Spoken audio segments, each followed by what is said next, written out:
श्याम जीवनी शरण जी नाम से। महाराज जी आपके चरणों में कोटि कोटि प्रणाम। महाराज जी मेरी उम्र 14 साल है, मैं अखंड ब्रह्मचर्य का नियम लेना चाहता हूँ, उसके लिए मेरे को क्या पालन करना पड़ेगा? कि बहुत कठिन है बच्चा, बहुत कठिन है। पहली बात तो हर समय गुरुजनों की नजर में होने चाहिए आप। दूसरी बात, सांसारिक पढ़ाई वाले बच्चों के बीच में नहीं होने चाहिए आप, गुरुकुल में होना चाहिए। बिना गुरुकुल में, वो भी गुरु की नजर में, गुरुकुल में कुसंग ना हो जाए।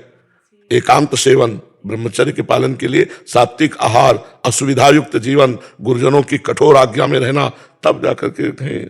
नहीं तो अभी तो बच्चा हो, अभी से थोड़े दिनों में ऐसे जैसे घुन लग जाता है ना लकड़ी में, अंदर खोखला कर देता है, ऐसे वासना दुर्वासना मम सदा परिकर्षयन्ति, वो पूर्व जन्म की संस्कार, पूर्व जन्म की कामनाएं आपको गिराना शुरू कर देंगी।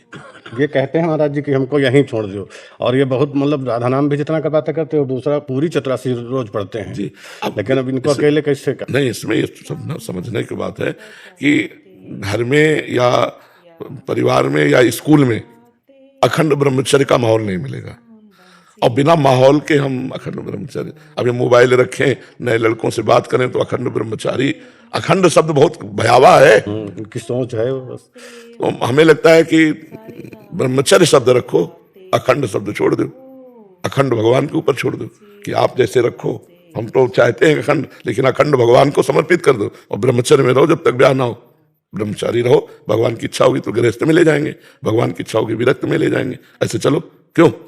अपने जीवन को भगवान के ऊपर सौंप दो, वो सब संभाल लेंगे। राज जी, ब्रह्मचर्य में जल्दी नहीं उठा पाता सुबह, सारा ब्रह्मचर्य मान लेता पर सुबह जल्दी नहीं उठा जाता, और ठंड में तो बिल्कुल नहीं।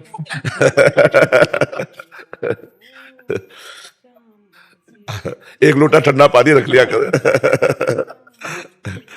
असली बात अच्छा, लगन लगी तो फिर ये सब बातें हट जाती। लगन नहीं लगी ना, इसलिए। कै साल के हो आप? 16।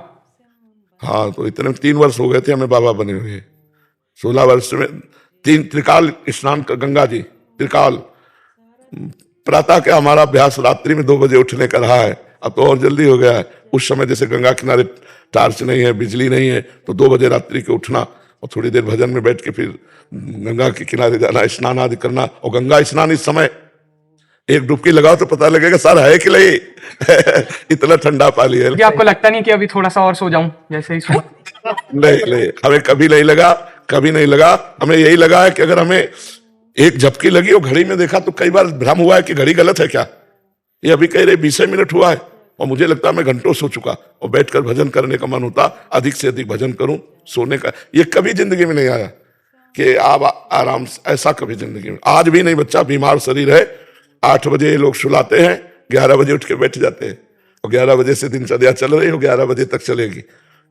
कभी आराम विश्राम, राम काज कीन्हे बिनु मोहि कहाँ विश्राम। दोस्तों, मेरी वीडियो अच्छी लगी हो तो चैनल को सब्सक्राइब करना, लाइक करना और कमेंट करना ना भूलें।